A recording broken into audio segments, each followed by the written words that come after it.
Is charging interest biblical for Christians? Imagine lending a neighbor some money and expecting a little extra in return. Does that sit well with biblical teachings, or does it go against what the Bible says about money? Today, we're exploring whether charging interest is okay for Christians, especially when we look at biblical stories and teachings about money. In the Old Testament, the Bible clearly says not to charge interest when lending to fellow Israelites, especially the poor. Verses like Exodus 22:25 and Leviticus 25:35-37 tell us that lending should be done out of kindness, not for making a profit. The idea is that taking advantage of someone in need by charging interest is wrong because it exploits their hardship.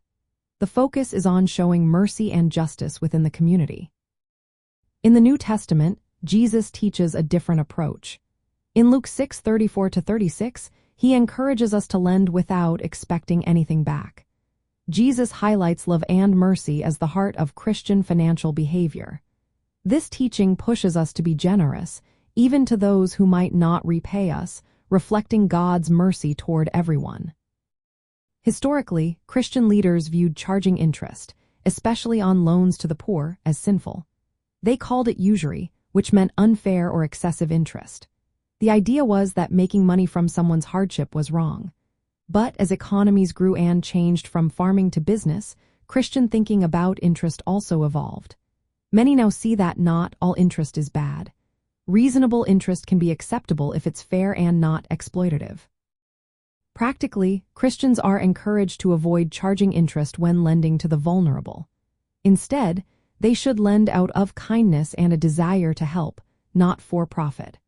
When it comes to business or commercial loans, some Christian teachings accept reasonable interest as a way to cover risk and costs.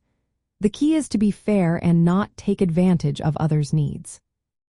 It's also important to pray and seek wisdom when making financial decisions. Christians should ask themselves if their actions reflected Christ's love and mercy. If charging interest helps sustain a business or provides for a family, it might be acceptable. But if it exploits someone's hardship, that's against biblical principles. In summary, the Bible clearly condemns exploiting the poor through interest. Lending with a spirit of generosity and mercy aligns with biblical teachings. Charging interest in business contexts can be okay if it's fair and not harmful.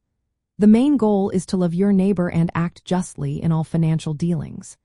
This approach helps Christians build their financial lives on biblical foundations and live out their faith practically today.